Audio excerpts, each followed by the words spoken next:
AMN qabiyyee fi bifiyyee isaan akkasumas hidhannoo teekinooloojiitiin hofaaromsaa miidiyaalee gurguddaa Itoophiyaan qabdu keessaa miidiyaa dorgomaa ta'e kan filatamummaan isaa sadarkaa olaanaatti dabalaa jirudha. Akkasumas jijjiirama hawaas dinagdee siyaasaa fi misoomaa irratti xiyyeeffachuun hojii hojjechaa jiruunis qaamolee garaagaraa irraa badhaasaa fi beekamtii argachaa tureera. Bu'uuruma kanaan sagantaa televiizyiniin darbu Yemmisaruu Ijjoochi Waqi jedhamu waliin hojjechuuf biiroon hojii fi ogummaa magaalaa Finfinnee AMN waliin waliigaltee hojii mallatteesseera. Saganticha irratti haasawaa kan taasisan sadarkaa kantiibaa itti aanaatti hoogganaan biiroo hojii fi ogummaa magaalaa Finfinnee obbo Xiraatuu Bayyanaa AMN waliin sagantaa televiizyiniin tamsa'u Yemmisaruu Ijjoochi Waqi jedhu hojjechuuf ta'uu himan. Dhaloota ogummaan gahoomee fi hojii kamiyyuu hojjechuuf ilaalcha qajeelaa qabu horachuu keessatti hudhaan jiraachuu kan himan obbo Xiraatuun sagantichi ilaalcha hojiif hawaasni qabu jijjiiruun dhaloota hojii osoo hin filatinii fi hin tuffatin hojjechuu danda'u horachuuf ta'uu ibsaniiru. ይሄን ያመለካከት ለውጥ jijjiirama ilaalchaa kana marii galma keessatti taasisnuu fi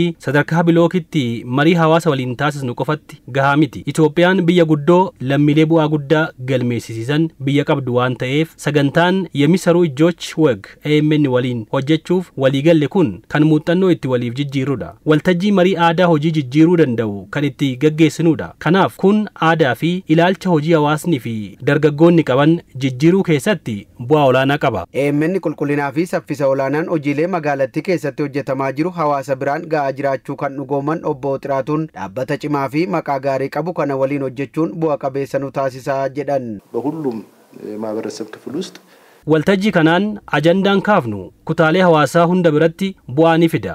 Ilaalcha jiru ni jijjiira jennee yaanna. AMN ammoo magaalaa keenya keessatti qulqullinaa fi dhaqqabummaan hojiilee hojjetamu hunda hanga sadarkaa gadiitti biraan ga'uu ga'ee olaanaa waan qabuuf AMN waliin yoo hojjenne kutaalee hawaasaa barbaannu bira kallattiin ga'uu ni dandeenya. Yaada keenyas karaa sirrii ta'een biraan nuuf ga'a jennee amantaa guddaa qabna. Hojii AMN hojjechaa jiruunis akka biiroo keenyattis ta'e akka magaalatti bu'aa guddaan galmaa'eera. Kanaafis galateeffachuun barbaada. Hojii raawwachiisaa olaanaan AMN obbo Kaasa'uun Gonfaa gama isaaniin sagantaan Yemmisaruu Ijjoochi Waqi biiroo hojii fi ogummaa magaalaa Finfinnee waliin hojjechuuf waliigaltee mallatteessan dargaggoonni magaalaa Finfinnee keessa jiran kalaqa dandeettii fi ogummaa qaban kan itti baasanii mul'isanidha jedhan.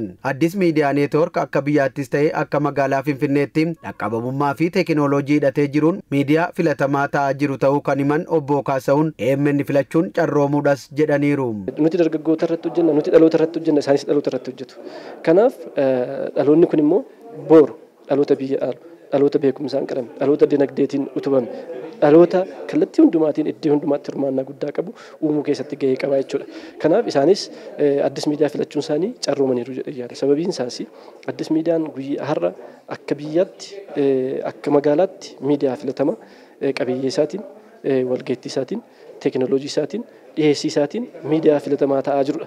AMN guddina magaalaan Finfinnee galmeessisaa jirtu waliin qixa socho'uu qabaas itti dabaluun obbo Kaasa'uun dhaabbilee garaagaraa waliin hojjechuunis filatamummaa miidiyichaa caalmaatti kan dabalu ta'uu eeraniiru. Yemmisaruu Ijjoochi Waqi yookaan immoo harki hojjetu yogguu jettu kalaqatu fidda, dorgommiidha fidda, beekumsatu jira, nama garaagaraa fuula adda addaatti fidda. Inni kun immoo gara hawaasaatti yogguu ba'u hawaasti keenyi tokkoffaa beekumsicharraa waan baay'ee barata. Lammaffaa miidiyaa banee dorgommii kan akka inni ilaaluuf carraa uumaaf jechuudha. Kanaaf itti fayyadamuun nurra jiraata jechuudha. Kanaafuu carraa guddaa nuuf qaba. Kan immoo haalaan itti fayyadamneenaan miidiyicha gara fuulduraatti oofuu keessattis gaheensa gahee guddaa yaada. AMN sagaleen dhalootaa guddinaa fi jijjiirama saffisaarra jiraachuu simanii miidiyicha kanaa ol beeksisuuf hojiin hojjennu dhaloota bira dhaqqabuun bu'aa barbaadamu argamsiisuu akka danda'uuf sona itti dabaluun hojjechuun murteessaa ta'us hubachiisaniiru. Hojiin kun yogguu jalqabnu callisnee jalqabu miti. Beekumsi hin barbaachisaa, dandeettiin hin barbaachisaa, nu biraas jechuudha. Kalaqni hin barbaachisa. Kireetiviitiin hin jiru taanaan miidiyaan tokko miidiyaa ta'ee deemuu hin danda'u. Kanaaf waan kaleessa hojjetee miidiyaan tokko itti quufuu hin qabu. Maaliif ergama guddaa fi karaa guddaatu fuuldura isaa jira waan ta'eedhaaf. Kanaaf isa kanarratti xiyyeeffannee hojjechuudhaaf nuti isaarra waliigaltee kana mallatteessineerra.